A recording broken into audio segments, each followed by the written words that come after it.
আসসালামু আলাইকুম, welcome to Tania recipe and lifestyle. আজকে করে দেখাবো নারিকেল এবং পোলাওয়ের চাল দিয়ে ক্ষীর রেসিপি।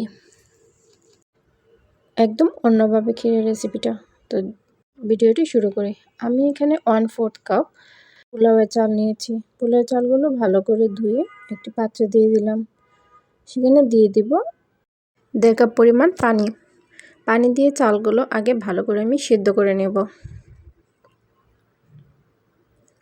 এখন দিয়ে দিব সামান্য একটু লবণ।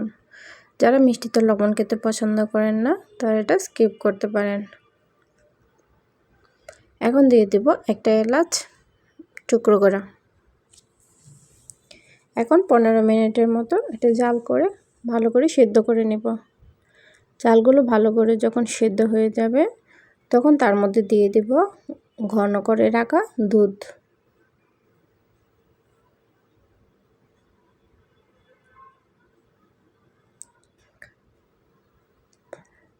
তারপর দিয়ে দিব 1/4 কাপ নারকেল কোড়ানো এবং 1/2 কাপ চিনি।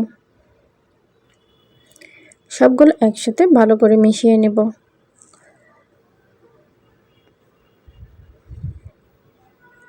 দুটো এলাচ এবং একটি দারুচিনি দিয়ে দিব। সাথে দিয়ে দিব কয়েকটি কিশমিশ দিয়ে আরও 10 মিনিটের মতো অল্প জালে সিদ্ধ করে নেব।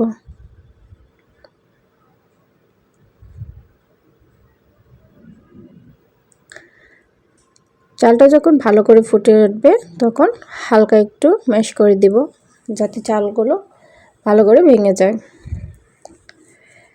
এখন রান্নাটা প্রায় শেষ। সার্ভ করে দেখাচ্ছি যে কতটা সুন্দর এবং পারফেক্ট জলদি হয়ে গিয়েছে।